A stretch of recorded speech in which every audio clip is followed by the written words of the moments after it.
Assalamualaikum dan salam sejahtera.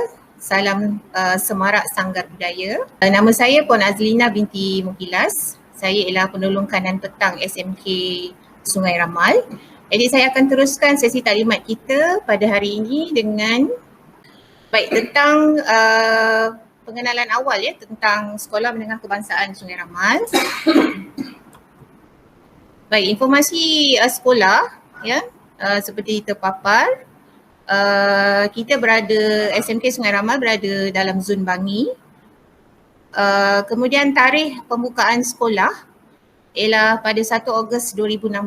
Jadi kalau mengikut pengiraan sekolah kita baru masuk tahun yang kelima. Akronim untuk sekolah kita ialah Semarak, dari M untuk menengah, Sungai I daripada sungai, perkataan sungai, Ramal Kajang, jadi Semarak akronim kita. Okey. Yang bermaksud cahaya yang menambah keelokan sesuatu ataupun yang bermaksud berseri cantik.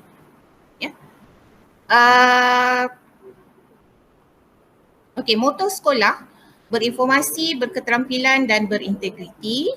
Visi sekolah kita sama dengan visi kementerian, pendidikan berkualiti, insan terdidik, negara sejahtera.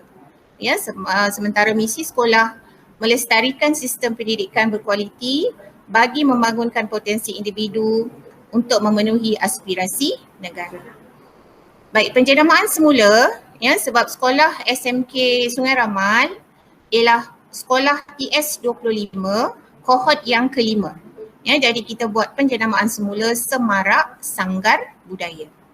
Okey, kemudian di bawah itu ada lencana sekolah, lencana sekolah dan juga maksudnya.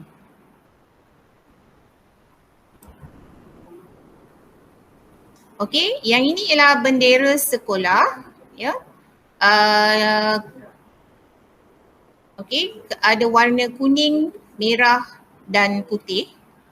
Ialah bendera negeri Selangor. Warna biru lambang perpaduan, warna merah lambang keberanian, warna putih lambang kesucian, kuning lambang warna diraja, dan kemudian ada lencana sekolah sebagai lambang kebanggaan warga sekolah. Okey, kemudian itu adalah lagu sekolah kita yang bertajuk Wawasan Kita.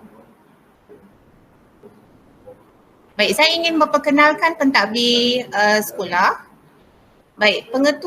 Tuan pengetua ialah Tuan Ruzman bin Abdul Kadir, pengetua kita. Okey, penolong-penolong kanan. Yang pertama, Encik Saleh bin Jamaluddin, penolong kanan pentadbiran, diikuti dengan Encik Muhammad Fauzi bin Manaf, penolong kanan hal ehwal murid. Kemudian di sebelahnya ialah Cik Maha Devi, penolong kanan co-curriculum, dan saya sendiri Puan Azlina, penolong kanan petang. Seterusnya ada 4 orang guru kanan mata pelajaran. Yang pertama ialah Puan Rohaida binti Mazlan, guru kanan GKMP atau guru kanan mata pelajaran bahasa, diikuti dengan Encik Abdullah Saad, GKMP Sains dan Matematik. Kemudian Puan Nur Asnim, GKMP Kemanusiaan, dan akhir sekali Puan Izzati Nazira, GKMP Teknik dan Vocational. Jadi itu ialah barisan pentadbir sekolah. Seterusnya saya ingin membawa anak-anak, tuan-puan, melihat situasi di dalam sekolah, panorama Semarak Sanggar Budaya. Okey, ini adalah sisi hadapan sekolah kita, dari jalan raya di depan, sisi hadapan sekolah. Okey, pintu hadapan kita. Okey, ini antara bangunan kelas, gambar ini diambil dari kantin. Okey, ini juga bangunan kelas.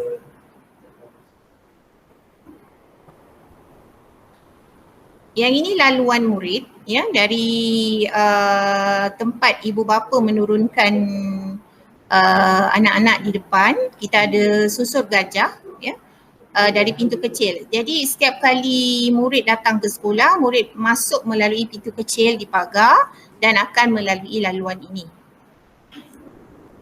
Okey, yang ini ialah dataran perhimpunan. Untuk sesi pagi, kita buat di dataran terbuka. Untuk sesi petang pula di bawah foyer ya, di foyer bangunan blok D. Ya, kita nampak di situ ada dewan kecil di bawah bangunan tersebut. Okey, yang ini ialah pejabat sekolah. Okey, bahagian dalam. Kemudian antara fasiliti atau kemudahan yang ada di sekolah, gelanggang bola keranjang. Ya. Ini kantin. Bilik pembangunan sahsiah. Ya, bilik pembangunan sahsiah ataupun bilik disiplin. Yang ini terletak di blok B. Kemudian kita ada bilik pembangunan insan, bilik kaunseling. Ya, juga di blok B. Kedai buku, baik. Bilik operasi buku teks ya atau bilik bos. Yang ini di blok C. Okey, di SMK Sungai Ramal kita ada kelas PKI ya, program pendidikan khas bermasalah pembelajaran PPKI.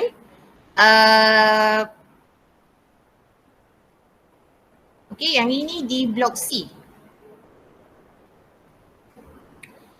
Kemudian Koperasi Semarak.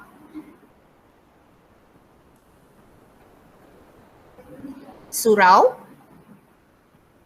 Okey, untuk surau, biasanya kebiasaannya pelajar perempuan, ya, murid perempuan akan bersembahyang di dalam surau. Murid lelaki akan bersembahyang di foyer. Kami akan bentang pika di sana. Yang ini ialah pusat sumber sekolah. Antara makmal sains. Yang ini ialah makmal RBT. Dalam masa yang sama di sebelah tu ada makmal PSB, seni. Kemudian di bahagian atas ada makmal SRT, sains rumah tangga. Dan tingkat yang ketiga ditempatkan makmal komputer untuk mata pelajaran ASK. Baik, saya ingin terangkan juga tentang PDPR ya, atau pengajaran dan pembelajaran di rumah. Oleh sebab kita dalam situasi PKP ya. Jadi tingkatan 1, tingkatan peralihan, tingkatan 1, 2, 3 dan 4 juga 5 untuk tahun 2021 ini telah diarahkan belajar dari rumah. Baik. Untuk tingkatan 5, 20, 20 ya, yang akan mengambil SPM tahun ini sahaja yang akan belajar secara bersemuka di sekolah. Jadi saya akan terangkan apa maksud PDPR. Okey, maksud PDPR, PDP yang dilaksanakan ya, maksudnya sesi pembelajaran yang dilaksanakan di rumah ya, atau di mana-mana pusat komuniti atau lokasi lain yang sesuai. Okey, kemudian PDPR boleh dilaksanakan dalam talian online, luar talian atau offsite ya, dengan secara terancang. Baik, untuk pendekatan PDPR dalam talian ya, antara keperluannya ialah ada capaian internet, belajar secara real time ya, maksudnya contohnya sesi Google Meet ya. Cikgu akan memberikan link Google Meet ya. Jadi kita belajar pada waktu tersebut, belajar secara real time dan menggunakan peranti ya, maksudnya mesti ada komputer ataupun telefon pintar lah ya. Okey, untuk pendekatan PDPR dalam tarian ya, contohnya Google Meet, contohnya Zoom ya, Microsoft Teams dan lain-lain. Okey. pendekatan PDPR luar tarian, murid belajar menggunakan peranti, komputer riba, tablet atau telefon pintar tanpa capaian internet. Maksudnya di situ telah di download ya ataupun ada dalam komputer tersebut ya. Contohnya perisian apa-apa juga perisian ya. Yang telah maksudnya memang sedia ada dalam komputer. Okey. Kemudian satu lagi ialah pendekatan PDPR secara offsite. Secara offsite ni contohnya dijalankan di pusat komuniti ya, jika berlaku banjir ada pusat komuniti dibuat di situ ataupun di rumah-rumah ibadat ya. Ataupun di maksudnya balai di sesuatu tempat lah ya. Seperti yang dilakukan di Sabah dan Sarawak mereka pergi ke kawasan contohnya kampung ke ataupun pusat komuniti di mana-mana dan buat kelas di sana. Okey, itu secara offsite. Okey. Ini adalah jadual waktu pengajaran dan pembelajaran di rumah ya, tingkatan 1 dan peralihan bagi tahun 2020 dan 2021. Okey, mengapa kita sentiasa menyebut tahun 2020 dan 2021? Ya, sebab guru-guru yang mengajar tingkatan 1 pada tahun 2020 perlu memegang dahulu atau mengajar dulu kelas mereka pada tahun lepas lah ya, untuk membuat ulang kaji ya, subjek-subjek ataupun bab-bab yang mungkin tertinggal pada tahun lepas.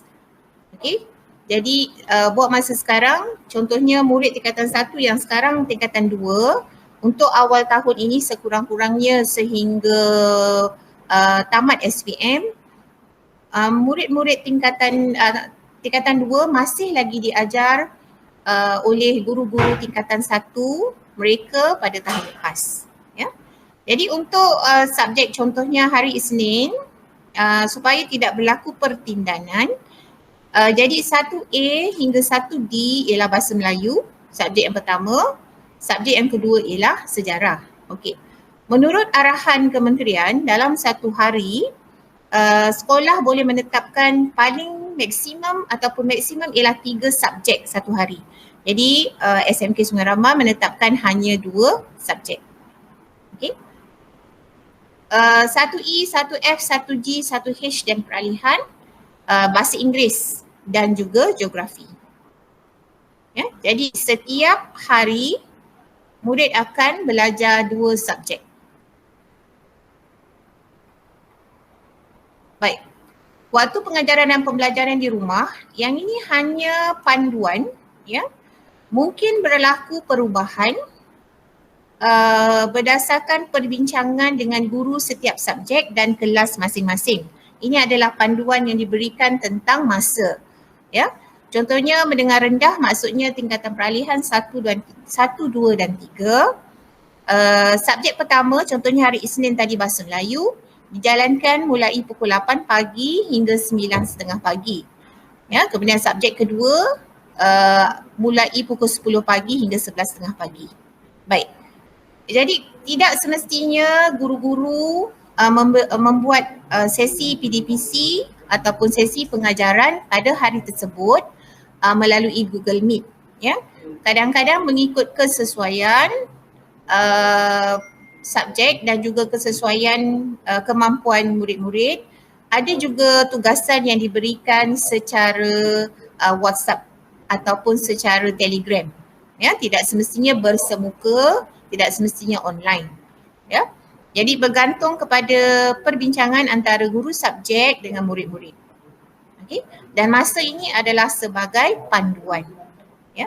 Jadi bila sesi PDPC kita, PDPR kita akan bermula pada hari Isnin ini, murid-murid dalam setiap kelas ataupun guru-guru subjek boleh berbincang dengan murid-murid waktu apa yang sesuai ya untuk menjalankan PDPR. Okey, contohnya PDPR juga boleh dilaksanakan pada hari cuti, pada waktu malam, ya, tapi dengan persetujuan guru, murid dan penjaga. Ya, jadi nanti apabila sesi PTPR sudah bermula, kita akan guru-guru subjek akan berbincanglah ya dengan murid kelas masing-masing pukul berapa yang sesuai untuk melaksanakan PTPR.